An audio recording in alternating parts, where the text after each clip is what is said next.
अगर आपके पास 30 एलपीए का ऑफर लेटर आ जाता है then first of all congratulation to you, because मुझे पता है 30 एलपीए वाली फीलिंग ही अलग होती है। मतलब जब आप 30 एलपीए का वो ऑफर लेटर देखते हो, सर रियल एक्सपीरियंस, आप सिर्फ डिजिट ही काउंट करने लग पड़ते हो कि कितने डिजिट, कितने जीरोस वहां पर प्रॉपर्ली लग गए। और 6 जीरो देखकर तो भाई आत्मा तृप्त हो जाती है। मतलब अलग लेवल का वो चीज बन जाती है कि यार कुछ अचीव कर लिया है लाइफ में। So first of all congratulation to you, क्योंकि आई रिमेंबर कि जब मैंने पहली बार वो 30 एलपीए का ऑफर लेटर देखा था, I was shocked and numb at the same time. क्योंकि क्या होता है ना कि आपको रियलाइज नहीं होता कि यार इतना अच्छा पैकेज भी मिल सकता है। देन उसके बाद आप दूसरी स्टेज पर आते हो जब आपको पता चलता है कि यार अच्छा, जब मैं इसकी इन हैंड सैलरी निकालूंगा तो कितनी बनेगी। एंड टू माई सरप्राइज जब मैंने उसकी इन हैंड सैलरी निकाल कर देखी थी तो वो बहुत ही ज्यादा कम थी। इवन कि 2025 के पैकेज से भी वो सैलरी कम मुझे शो हो रही थी, जितना भी मैं इन दी एंड टैक्स वगैरह कैलकुलेट करके सब कुछ सब्ट्रैक्ट करके सब चीजों के बाद इन हैंड सैलरी मेरी बहुत ही कम आ रही थी। तो मुझे इतनी ज्यादा खुशी नहीं हुई। तो मुझे लगा कि यार बंदे को पहले पता होना चाहिए कि इन हैंड सैलरी किस तरह से निकाली जानी चाहिए, फिर उसके बाद ही थोड़ा बहुत खुश हो, ताकि इन दी एंड पता चल सके कि यार कितने पानी में है या कितने पानी में नहीं है। तो आज के इस वीडियो में अगर आपके पास 30 एलपीए का ऑफर लेटर है तो इस वीडियो में मैं आपको बताऊंगा कि इन हैंड सैलरी आपको मंथली बेसिस पे कितनी मिलेगी या आप कितनी एक्सपेक्ट करके रख सकते हो। So watch the video till the end. तो इस वीडियो में मैं आपको हर एक पॉइंट प्रॉपर्ली एक्सप्लेन करके नहीं बताऊंगा, उसके लिए आप ये वीडियो को देख सकते हैं। इसमें मैंने प्रॉपर्ली एक एक पॉइंट को एलैबोरेट करके बताया है। ये वीडियो मैं थोड़ी सी शॉर्ट और क्रिस्प बनाऊंगा, लेकिन हाँ सब कुछ आपको समझ में आ जाएगा। तो इस वीडियो के लिए मैंने एक डमी स्ट्रक्चर तैयार करके रखा है। इस डमी स्ट्रक्चर को जब आप अपने ऑफर लेटर के साथ कंपेयर करेंगे तो आप अपनी इन हैंड सैलरी पे बहुत आसानी से पहुंच सकते हैं। तो अभी के केस में यहाँ पर जो ग्रीन वैल्यूज आपको शो हो रही हैं, ये आपको डेफिनेटली आपके इन हैंड सैलरी में मिलेगी, क्योंकि ये फिक्स कंपोनेंट होता है। इसके बाद आपकी एक फिक्स सैलरी बन जाएगी जो कि अप्रोक्सीमेटली 25 एलपीए के अराउंड होगी। देन उसके बाद बहुत ज्यादा कंपनीज में ये चीज होती है कि वो वेरिएबल पे ऐड कर देते हैं और 30 एलपीए तक पहुंचते पहुंचते डेफिनेटली हर एक के पैकेज में वेरिएबल पे होता ही है। जनरली 2, 3, 4, 5 से लेकर 10% तक का वेरिएबल कंपोनेंट ऐड होता है। तो इस केस में मैं 10% का वेरिएबल कंपोनेंट लेकर चल रहा हूं। बहुत ज्यादा कंपनीज में ये मंथली बेसिस पे मिलता है, लेकिन कुछ कंपनीज में ये मंथली बेसिस नहीं मिलता। तो आपको ये चीज पूछनी चाहिए कि जो आपको वेरिएबल पे वहां पर लिखा है वो आपको फुली मिलेगा या नहीं, या फिर मंथली बेसिस पे मिलेगा या नहीं। तो इसके बारे में आप अपनी कंपनी से डेफिनेटली पता कर लीजिएगा, एचआर से डायरेक्टली इसके बारे में बात कर लीजिएगा। तो अब के इस केस में जब मैं फिक्स कंपोनेंट में ये वेरिएबल कंपोनेंट ऐड करूंगा तो उसके बाद आपको टोटल ग्रोस सैलरी आएगी। तो टोटल ग्रोस सैलरी को जब मैं इस केस में देखूंगा तो वो 27,50,000 रुपीज आपके अकाउंट में आएगी, लेकिन ये भी फुली आपको नहीं मिलेगी। इसके बाद और भी डिडक्शंस होती हैं। उसके बाद जो आपके, अगर मैं ऑफर लेटर की ही बात करूं तो उसमें कुछ और चीजें भी लिखी होंगी, जैसे कि पीएफ, एम्प्लॉयर कंट्रीब्यूशन, ग्रेचुइटी और हेल्थ और मेडिकल इंश्योरेंस। ये ऐसी चीजें होती हैं जो आपको नहीं मिलती, जो आपको मंथली बेसिस नहीं मिलती। इन तीनों चीजों को आपको सब्ट्रैक्ट करने की जरूरत होती है, लेकिन हाँ ये आपके ऑफर लेटर में मेंशन की होती हैं। तो उसके कारण आपका पैकेज जो होता है टोटल वो 30 एलपीए का बन जाता है। तो आई होप कि जब आप अपने ऑफर लेटर को इसके साथ कंपेयर करोगे तो काफी ज्यादा सिमिलरिटीज आपको देखने को मिलेंगी।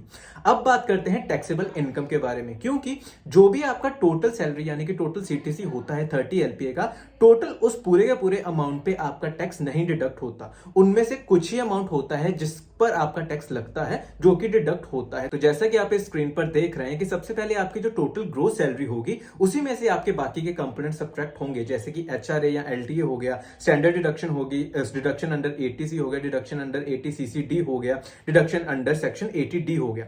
तो उसके बाद आपका जो टोटल डिडक्शन अमाउंट आएगा वो आपका 6,25,000 के अराउंड हो जाएगा। इसमें मैंने जो एचआरए प्लस एलटीए का अमाउंट ऐड किया है, आप इसमें ज्यादा भी दिखा सकते हो, क्योंकि आपके पास बहुत ही ज्यादा लिमिट हो जाती है, क्योंकि आपका बेसिक एचआरए जो आपको कंपनी की तरफ से मिलता है वो ऑब्वियसली बहुत ज्यादा होता है। तो इस केस में आप इसको इंक्रीज कर सकते हो, लेकिन अभी के केस में मैं 3,50,000 ही क्लेम कर रहा हूं। तो अगर मैं सारी की सारी कैलकुलेशन करूंगा तो मेरे पास इन दी एंड 6,25,000 का अमाउंट आ जाएगा। इसको जब मैं आपकी टोटल ग्रोस सैलरी से सब्ट्रैक्ट करूंगा तो उसके बाद मेरे पास टोटल टैक्सेबल इनकम आ जाएगी, which is around 21,25,000 rupees.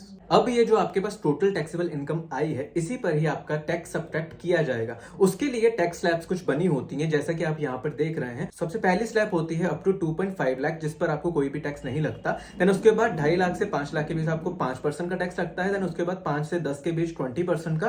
Then उसके बाद 10 लाख से ऊपर आपको 30% का टैक्स लग जाता है। अब इसी टैक्स स्लैब के बेसिस पे हम कैलकुलेट करेंगे इनकम टैक्स को। तो उसको किस तरह से कैलकुलेट कर सकते हैं, तो जैसा कि आप इस स्क्रीन पर देख रहे हैं, सबसे पहले जो आपकी टोटल टैक्सेबल इनकम थी 21,25,000 रुपीज, उसी पर ही ये टोटल टैक्स कैलकुलेट किया जाएगा। तो सबसे पहला जो रेंज है अप टू 2.5 लाख, तो उस पर आपको कोई भी टैक्स नहीं लगेगा। देन उसके बाद 2.5 से लेके 5 लाख तक आपको 5% का टैक्स लगेगा, जो कि कैलकुलेट करने के बाद 12,500 के अराउंड हो जाएगा।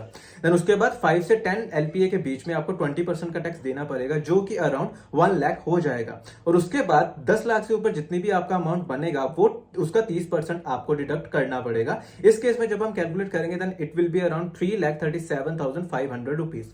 जब मैं इन सब चीजों को टोटली कैलकुलेट करूंगा तो मेरे पास जो टोटल इनकम टैक्स आएगा इट इज अराउंड 4,50,000 रुपीज। वो मेरा टोटल इनकम टैक्स बन जाएगा, यानी कि जितनी भी आपके पास सैलरी आएगी उसमें से 4,50,000 आपका डिडक्ट हो जाएगा।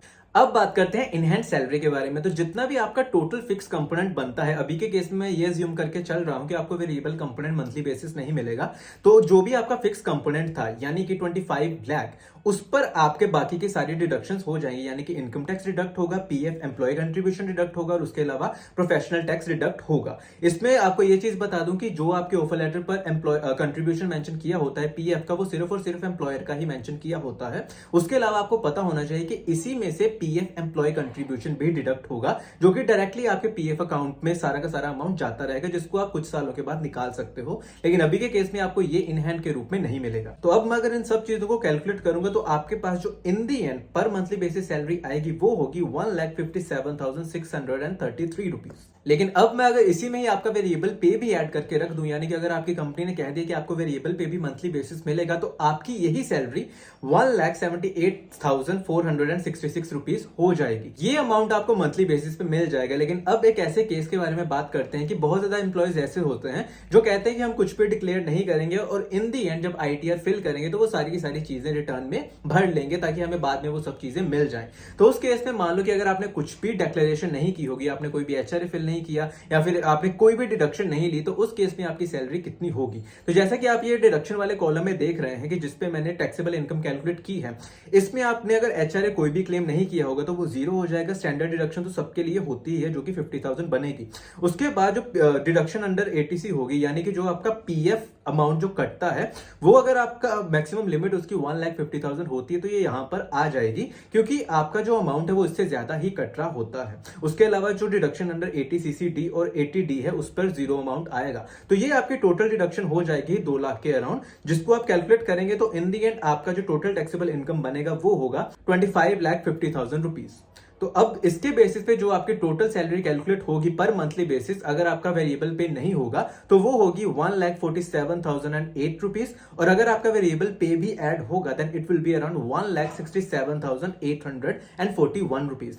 तो आई होप कि आपको ये सारी की सारी कैलकुलेशन प्रॉपर्ली समझ में आ गई हो। स्टिल अगर आपका कोई भी डाउट रहता है तो उसको कमेंट सेक्शन में जाकर जरूर लिखिएगा। इसी के साथ आज के लिए बस इतना ही, फिर मिलते हैं अगली वीडियो में। धन्यवाद।